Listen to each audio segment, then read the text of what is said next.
I remember being on the playground and having a lot of kids kind of confused as to why I wasn't speaking to them or engaging in play.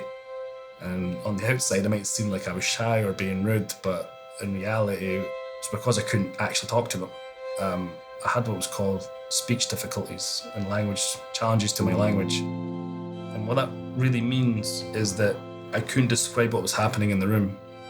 I couldn't say, John is sitting at a desk, Irene is in front of a table.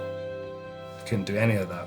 But what that did, I think, was, well, when you find yourself in that position and you can't interact with the world outside of you, you go inward, you go into your mind.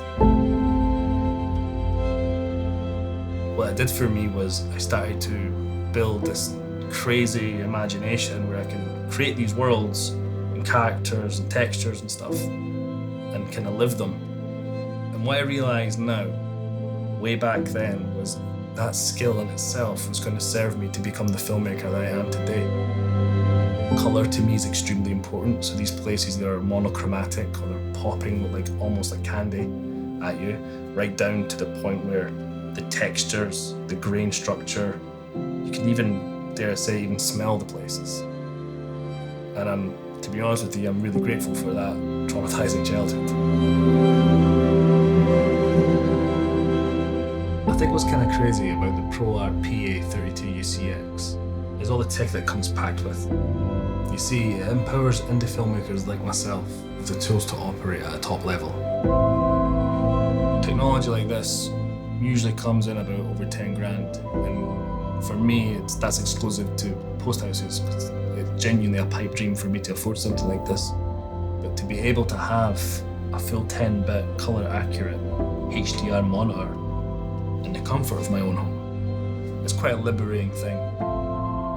You see, as I was saying before, I spend a lot of time developing worlds, and I have a very particular view of how that world should be colored. But it doesn't necessarily mean I'm going to get it right away. Because I'm an independent filmmaker, I don't really have the resources to spend weeks in a post house, although I would love to. I end up finding I have a very short window of time to do that. But having something like this in my own home, what I found myself doing is bringing the project back here and stagnating the post house process.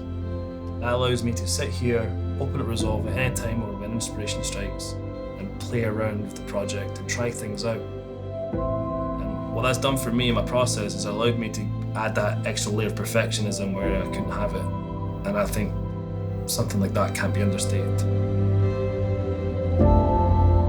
One of the most recent projects I've completed was a music video commissioned by artist India Rose. During the consultation period, I knew immediately that this world had to pop. It had to feel like you were on a high. With that particular design, we kind of went for a much more really bright reds and greens. And that really blossomed on a screen that has 1000 nits and in HDR. Just being able to see those colours and that level of accuracy was pretty awesome. What's quite interesting about this particular project is that we didn't have enough money to hire a colour grader or a post house. So me and my cinematographer got together with this beautiful 4K panel and did what any other self-respecting independent filmmaker would have done and graded the film here. So I guess in your own little way, we brought the post house home.